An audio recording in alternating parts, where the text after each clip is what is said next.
এবার শিরাময় লঙ্কা কাণ্ড পাতাল খণ্ড মহিরাবণ শক্তিশালী পর্ব লক্ষণ হনুমান গন্ধবাদন পর্ব হইতে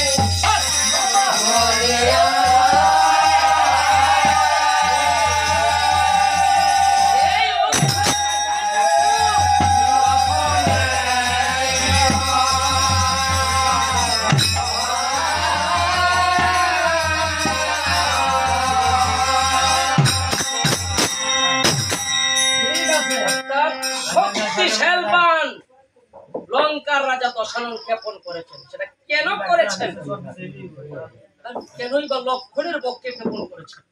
অর্থাৎ রাম শিবিরে যে যুদ্ধ হয়েছিল, মা সীতাকে উদ্ধার করার লক্ষ্যে প্রভু রামচন্দ্র বানর ভল্লুক সহায় করে লঙ্কার রাজা দশাননের এরিয়া, দশাননের অবস্থান লঙ্কায়, তাই না?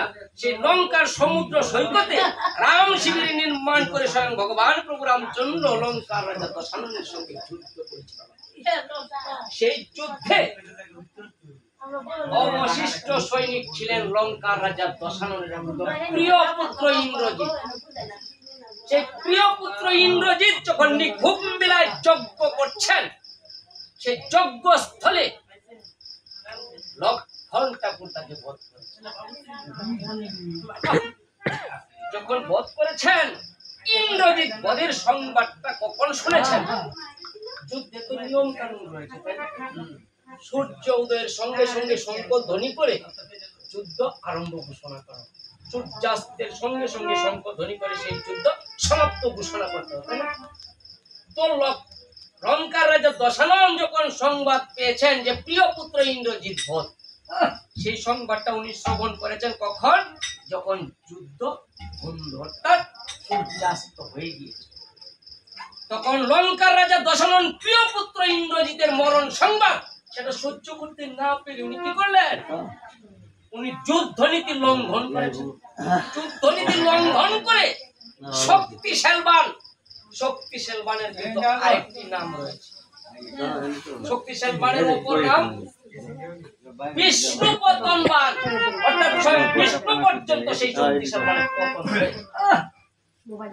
তখন লঙ্কার রাজা দশানন প্রিয় পুত্র ইন্দ্রজিতের মরণ সংবাদটা যখন শ্রবণ করেছেন, যুদ্ধনীতি লঙ্ঘন করে লঙ্কার রাজা দশানন কি করলেন? সেই শক্তিশাল বান ক্ষেপণ করেছেন। তখন ক্ষেপণ করেছেন, সেই শক্তিশাল বানের যন্ত্রণায় যখন লক্ষণ ঠাকুর কাতরাচ্ছেন, এমন সময় বিভিন্ন বৌদ্ধের পরামর্শক্রমে কি করলেন? মহাবীর হনুমান গন্ধমাদন পর্বত থেকে ঔষধ আনয়ন করেছেন। লঙ্কা থেকে গন্ধমাদন পর্বত মানবের 18 বছরের রাস্তা। সেই রাস্তা এক রাত্রে সেটা লঙ্ঘন করে মহাবীর হনুমান যখন ঔষধ নিয়ে এসেছেন, সেই ঔষধ যখন বৌদ্ধগণ লক্ষণ ঠাকুরকে সেবন করিয়েছেন, সেবন করার সঙ্গে সঙ্গে লক্ষণ ঠাকুর পুনরায় জীবন ফিরে পেয়েছেন। অর্থাৎ যে বান লঙ্কার রাজা দশানন ক্ষেপণ করেছেন সেটা বিষ্ণু পতন বান, শক্তিশাল বানের অপর নাম বিষ্ণু পতন বান, ভগবান পর্যন্ত সেই বানের পতন। সেই বান ক্ষেপণ করার পরেও যখন পুনরায় জীবন ফিরে পেয়েছেন, সেই সংবাদটা উনি জানবেন না? লঙ্কার রাজা দশানন কি করলেন? লক্ষণের পুনরুজ্জীবিত হওয়ার সংবাদ পুনরায়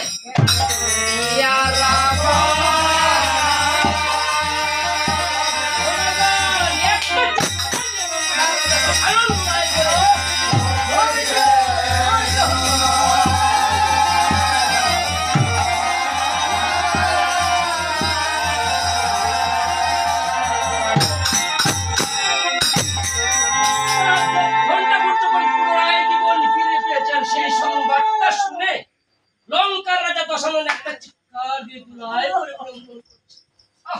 পরিক্রন্দন করছে।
দশানন ৩৬ কোটি রাক্ষসের রাজা লঙ্কার রাজা রাবণ সর্বমর্ত পাতাল ত্রিভুবন পরিচালনা করে।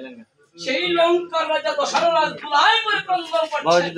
সমস্ত পার্শ্বমিত্রগণ তাকে কেউ সেবা করতে পারে না। সেই হেন বীরকে কেউ পাত্র মিত্রগণ কি পরামর্শ প্রদান করতে পারে না?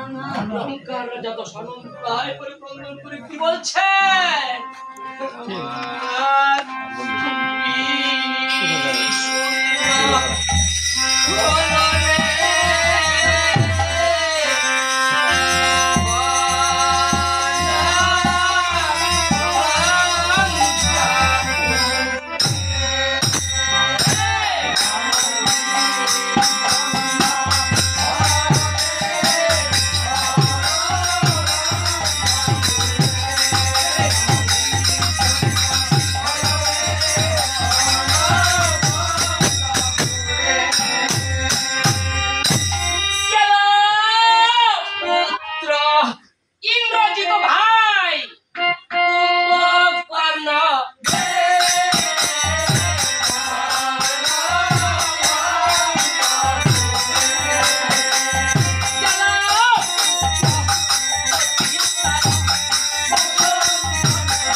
দশানন যখন ক্রন্দন করছেন যে বীর বলতে আমার লঙ্কা বিরাজ কাকে, অর্থাৎ বীর শূন্য হয়েছে আমার লঙ্কা।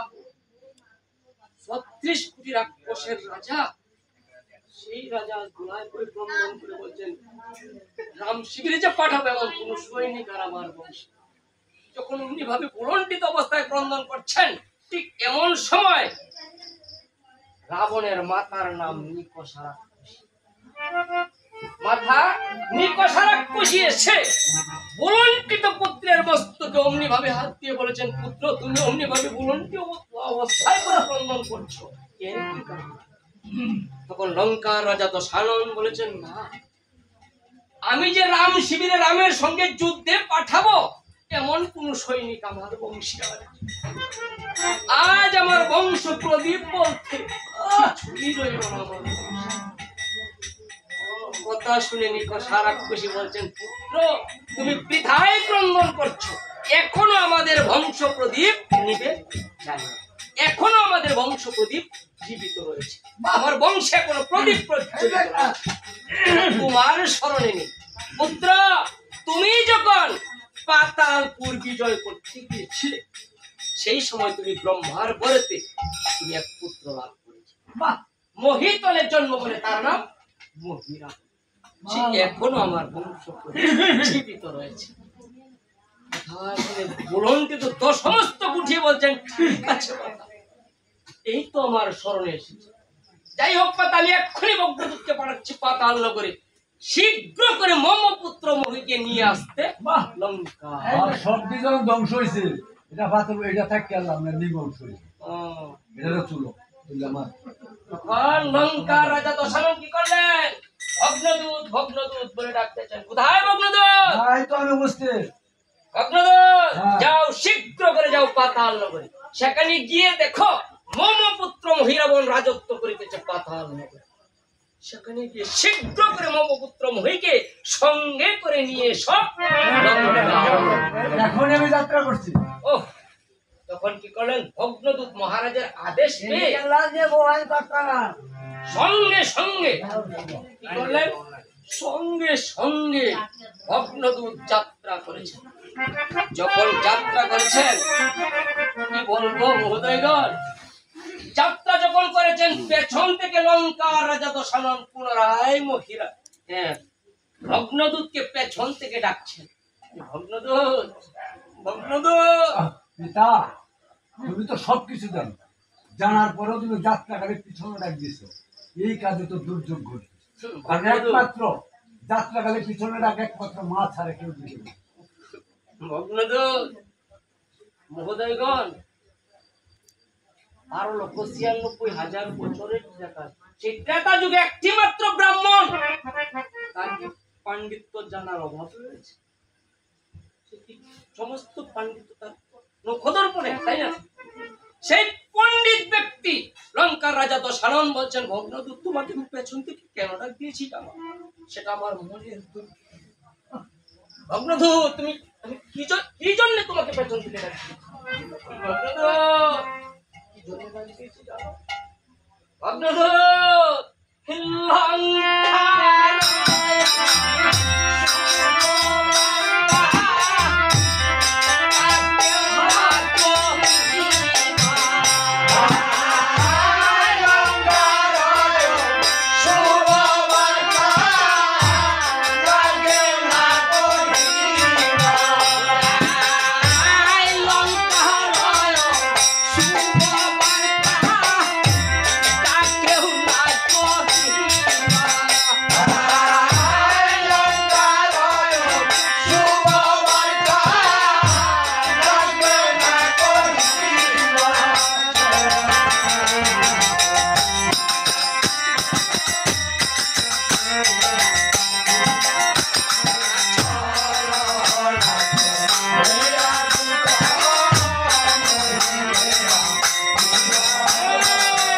লঙ্কার যাও যাও দেরি করো না।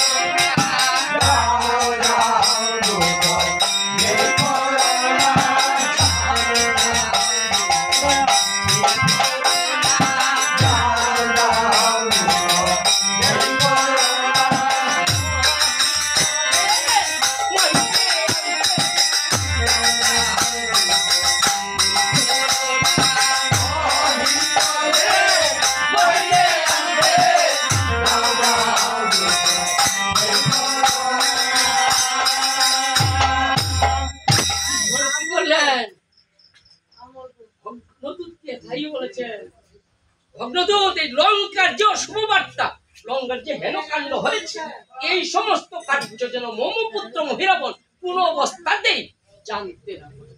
তুমি ছলনার আশ্রয় নিয়ে মমপুত্র মহিকে তোমার সঙ্গে কেউ জানবে না, কেউ শুনবে না। তখন কি করলেন? পুনরায় যাত্রা করেছে। পুনরায় যাত্রা করে ভগ্নদূত কি করলেন? সুরঙ্গ রাস্তা ধরে পাতাল নগরে প্রবেশ করেছে। পাতাল নগরে প্রবেশ করে সেখানে গিয়ে কি দেখতে পেয়েছেন? পাতালপুরের মহারাজ মহিরাবণ রাজ সভা করে রাজ সিংহাসনে বসে আছে। ভগ্নদূতকে দেখেই অমনি ভাবে ডেকে নিয়ে গিয়ে বসার জন্য ওনার কাছে এক আসন দিয়েছে। ভগ্নদূত আসন গ্রহণ করে, আপনি কি আমার চিনতে পারছেন? ভগ্নদূত তোমায় আমি চিনব না? তুমি আমার পিতার পূর্ণ চাকর, অর্থাৎ তুমি আমার পিতার পূর্ণ দূত, আমি তোমায় চিনব না?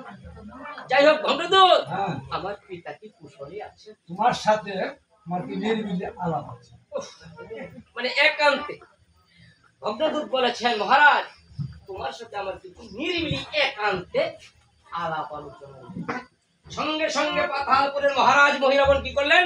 রাজসভা মুলতবি ঘোষণা করেছেন। মুলতবি বুঝতে পেরেছেন? অর্থাৎ বন্ধ ঘোষণা করে সঙ্গে সঙ্গে কি করলেন? ভগ্নদূতকে নিয়ে একান্তে বসেছেন। নিরিবিলি বসে পুনরায় জিজ্ঞেস করেছেন, ভগ্নদূত আমার পিতা কি কুশল আছে? তুমি আমার সঙ্গে চলো, গেলেই তুমি দেখতে পারবে, শুনতে পারবে। উফ ভগ্নদূত, বহুদিন পূর্বে আমার পিতা বলেছিল, পুত্র লঙ্কায় যদি আমি কোন দুর্যোগ দুর্ঘটনার শিকার হই, তবেই পুত্র আমি তোমার স্মরণ, অর্থাৎ তোমায় স্মরণ করবো, অন্যথায় বৃথায় আমি তোমাকে স্মরণ করব। ভগ্নদূত, নিশ্চয়ই আমার পিতা কোন দুর্ঘটনার শিকার হয়েছে। যাও, তুমি গেলেই দেখতে পারবে, শুনতে পারবে। পুরো জুড়ে বলেছেন যে মহারাজ তুমি সেখানে গেলেই সমস্ত কিছু জানতে পারবে। তখন পাতালপুরের মহারাজ মহিরাবণ বলেছেন, ভগ্নদূত তুমি খানিক বিলম্ব করো। মায়ের মন্দির বা ভদ্রকালী জাগ্রত মাতা, আমি আমার মায়ের পূজা না সেরে তো কোথাও যাত্রা করতে পারবো না। তুমি খানিক বিলম্ব করো, আমি আমার মায়ের পূজা অর্চনা সেরেই তোমার সঙ্গে যাত্রা করলেন। ভগ্নদূতকে বসিয়ে রেখে পাতালপুরের মহারাজ মহিরাবন গঙ্গা স্নান করে এসে কি করলেন, মায়ের মন্দির প্রবেশ। আর শেষ পূজাটা করে দিয়ে দেওয়া হয়। আর পূজা করবো একজন আগরবাতি নাই, আগরবাতি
ঠিক আছে বাবা